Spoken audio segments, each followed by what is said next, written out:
नमस्कार साथियों, राधे राधे, जय सिया राम, जय श्री कृष्णा। हमारे चैनल अंतरदर्शन के अंतर्गत आज मैं आपको सुनाने जा रही हूँ अपनों के शुभ चिंतक कहानी का 12वां भाग। उस दिन नम्रता अपने ही मन में मंद मंद मुस्कुराती हुई यह सोचकर कि देखो, यह लड़का अपने आप को रोकने की कितनी कोशिश कर रहा है, परंतु रोक नहीं पा रहा है। ऐसी उम्र का तो यही तकाजा होता है। लड़का लड़की एक दूसरे की ओर ताकते हैं, कुछ सोचते हैं, कुछ मजाक भी करते हैं, तो कुछ मजे भी लेते हैं, और कोई कोई तो मजा लेते लेते अपने ही मजे को लुटा बैठते हैं। यही तो प्रकृति का नियम है। परंतु वह लड़का बहुत ही शांत प्रकृति का है, औरों की तरह चंचल नहीं है।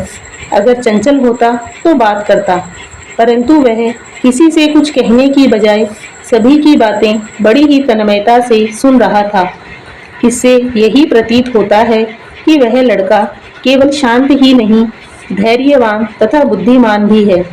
पता नहीं वह अपने मन में क्या कुछ सोच रहा होगा, परंतु किसी से कुछ कहे बिना चुपचाप रहा। नम्रता मन ही मन सोचने लगी, उस दिन रंजन सच में बहुत शांत रहा।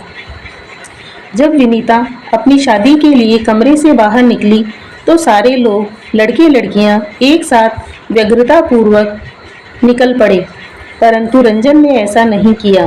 उसने सभी को निकलने का मौका दिया, फिर अंत में खुद निकला। ऐसे तो मैं भी आखिरी वक्त में ही निकली हूँ, फिर क्या।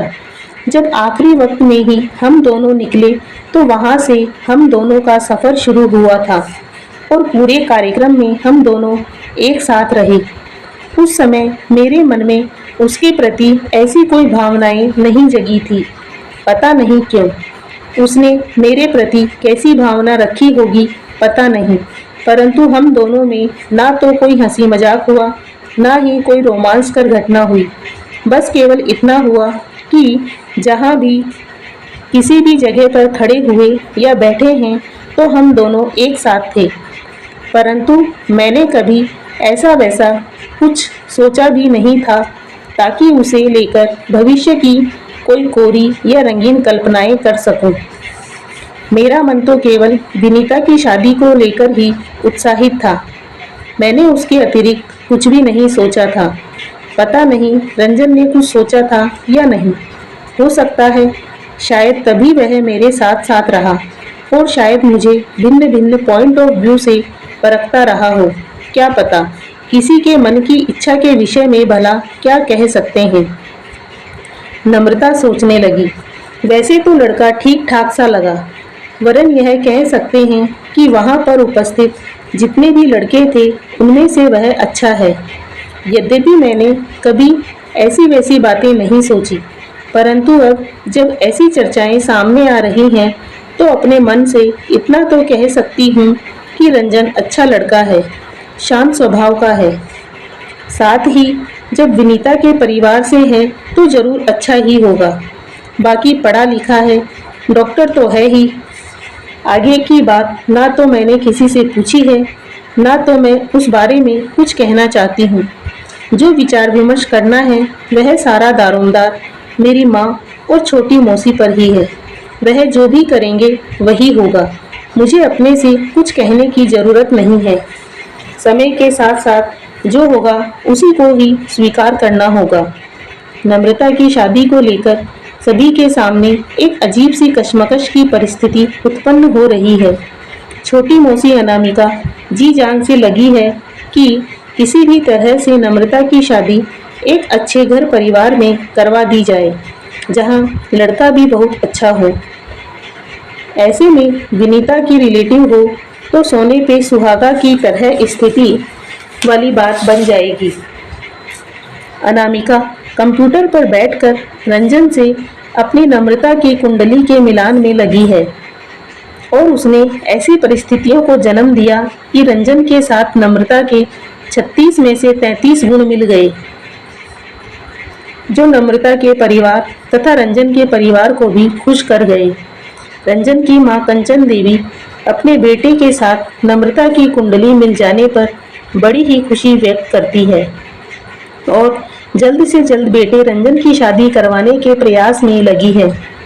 माँ कंचन देवी मन ही मन सोचने लगी, अगर बेटे रंजन की शादी हो जाए तो कम से कम दिल्ली में उसकी देखभाल करने वाला तो कोई हो जाएगा। कुछ तो घर का पकाया हुआ खाना वगैरह खा लेगा। बेचारा आधे दिन तो खाना खाए बगैर भूखा ही सो जाता होगा। ऐसे में मेरी चिंता तो कुछ कम हो जाएगी।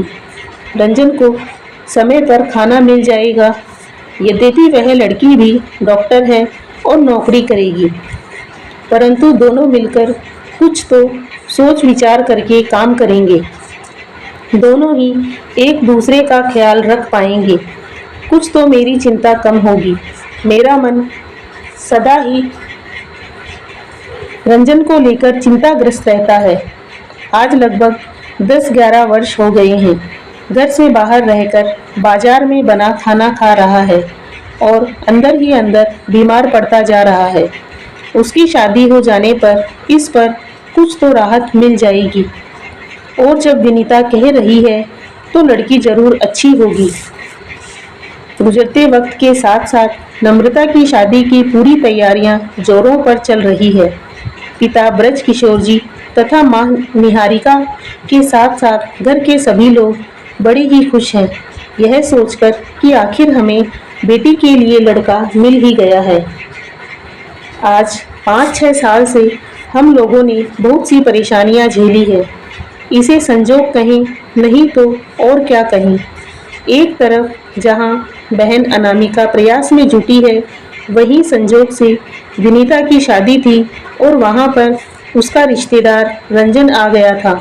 रंजन और नम्रता की मुलाकात भी एक संजोग की ही बात है।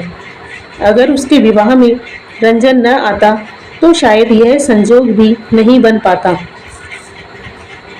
क्या पता, शायद ईश्वर की यही मर्जी थी कि विनीता की शादी में जहां नम्रता गई थी वहां रंजन भी आ गया था और दोनों एक दूसरे को चाहने लगे तो अचानक शादी का संजोग बन गया है।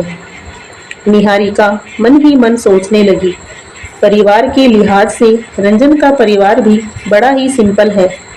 उसके पिता रेवेन्यू डिपार्टमेंट में नौकरी करते हैं, गांव में ही रहते हैं।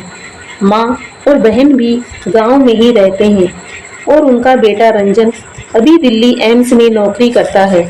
अर्थात मेरी बेटी भी विनीता की तरह दिल्ली में ही रहेगी।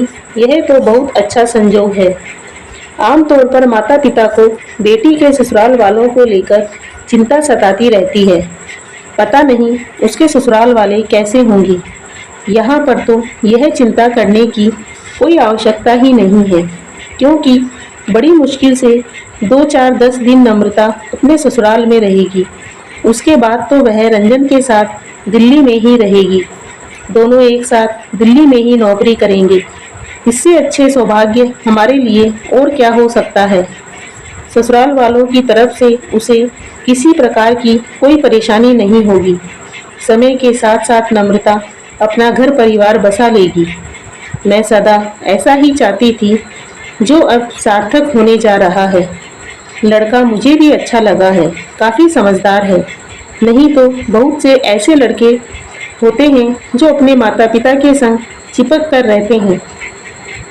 उस लिहाज से रंजन काफ़ी समझदार लगता है कि वह अपना गांव छोड़कर दिल्ली जैसे बड़े शहर में ही अपनी प्रैक्टिस कर रहा है। उधर रंजन की मां कंचन देवी मन ही मन खुश है, यह सोचकर कि बेटे रंजन को एक हमसफर मिल गया है। शादी के बाद बेटा बहू दोनों एक दूसरे से खुश रहें, हमें और क्या चाहिए। दोनों हमारे साथ घर पर रहें या दिल्ली में रहें, क्या फ़र्क पड़ता है। दोनों एक साथ रहकर एक दूसरे की देखभाल कर लें, यही सबसे बड़ी बात है।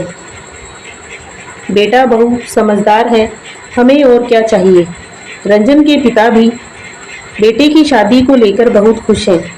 आखिर ऐसा होना भी चाहिए। उनकी भी यही तमन्ना थी कि बेटे की शादी करके अपना घर बसा ले, जो पूरा होने को जा रहा है। नम्रता मन ही मन बहुत खुश है, यह सोचकर कि अब कम से कम मेरे माता पिता के कंधों से एक बोझ खत्म होने वाला है। नमस्कार। यहाँ मैं आप सभी से अनुरोध करूँगी कि आप हमारे चैनल को ज़्यादा से ज़्यादा लाइक, शेयर और सब्सक्राइब करें, ताकि हम आपसे प्रेरणा लेकर और नई नई कहानियाँ आपके लिए प्रस्तुत करते रहें। धन्यवाद।